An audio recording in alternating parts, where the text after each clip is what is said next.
This video by ABN Painting shows how we do preparation work, small repairs, and painting the exterior of the house. And we start our prep work by moving gravel a few inches away from the house. Next step is pressure washing, and first we're using low pressure to wash the very bottom portion of the house and also to wet the gravel next to the house, so when we're using high pressure the dust doesn't get back on the house. We also use low pressure for around windows, just so we don't accidentally crack the glass with a high pressure. And then we're using a maximum pressure for the rest of the house.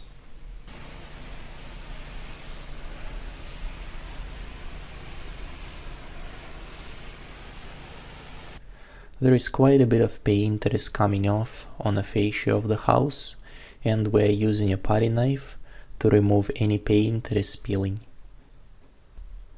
Another alternative is to use the power washer to get rid of the paint that is loose, but the downside is that you're gonna have a bunch of paint chips that are flying everywhere, and that will be hard to collect at the end of the job.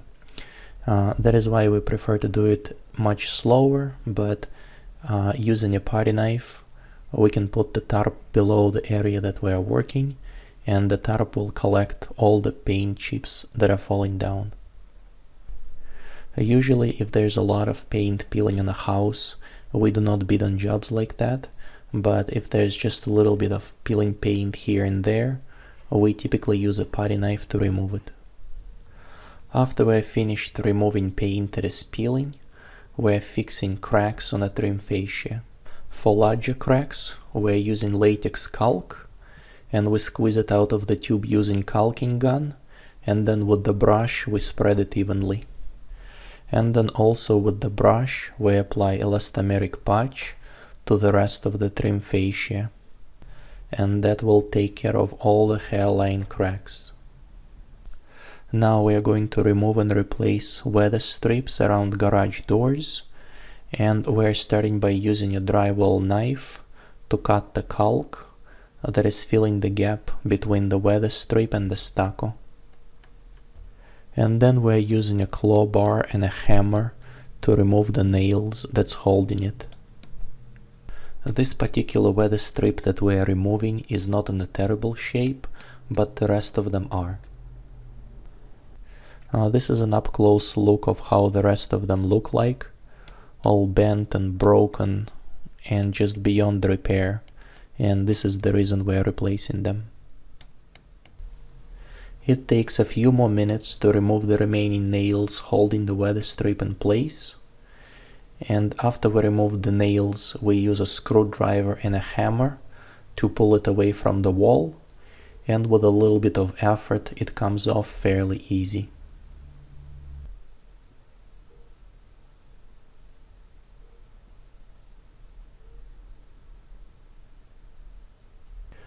There's a little bit of old caulk stuck to the wall, and we remove it using a putty knife and a hammer.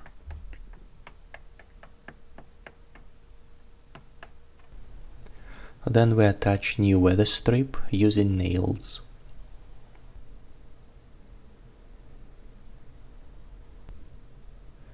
And then we use latex caulk to fill any gaps between new weather strip and the stucco. We spread the caulk evenly using a brush with wet bristles. There are a lot of hairline cracks on this house, and we repair those using elastomeric patch. After we finished with all small repairs that needed to be done prior to painting, we start masking. The backyard wall that we are not going to paint we cover with 12-inch masking paper. We mask off the windows, cover AC units using tarps, the detached barbecue pit and pool deck next to it we cover with plastic, paper and tarps. This is the back patio. Right next to the house we're on 12-inch masking paper. We cover the patio using the plastic, and then the pool deck that is right next to the patio we cover with tarps. This is the same area with the view from a different angle. On the side of the house there's a long concrete walkway that we covered with tarps.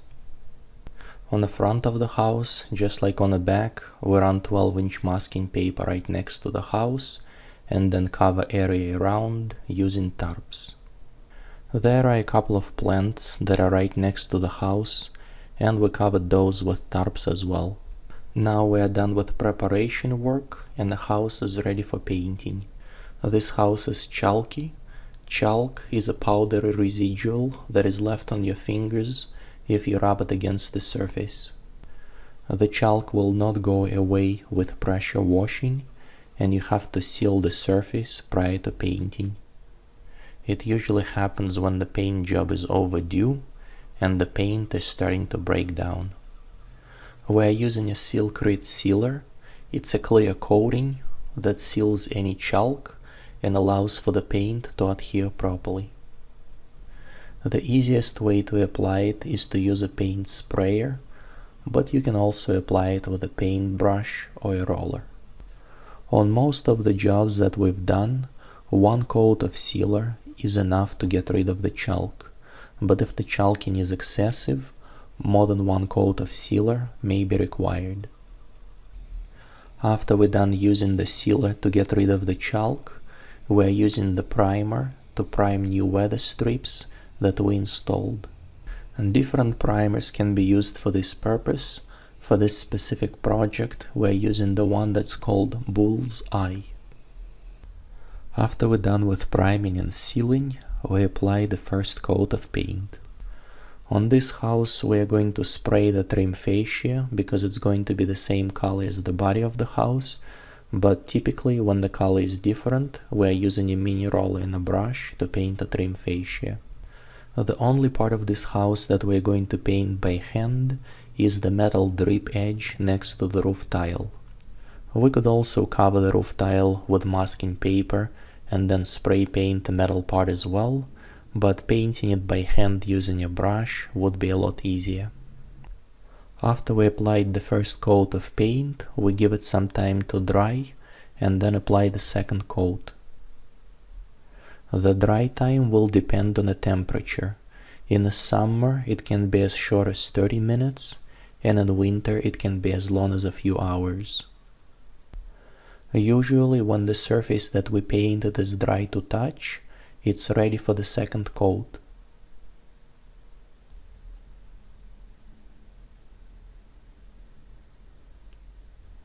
After we applied 2 coats of paint, one thing that we have left to do for the main color is to paint the drip edge next to the roof tile that we have not sprayed by hand. As the last step of this project, we need to paint the doors an accent color. There are 2 doors in the back and 2 doors in the front. To prepare doors for spray painting, we removed the weather strips, used blue painter's tape that we applied to the inner part of the trim, and then with 12-inch masking paper we covered the stucco that is next to the door. We spray paint the doors in the exact same way we spray painted the stucco. We apply first coat of paint, give it some time to dry, and then apply the second coat.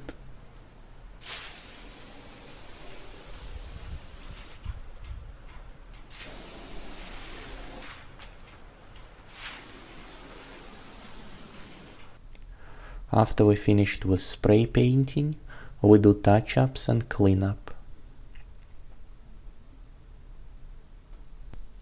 And this is the look of the house before and after.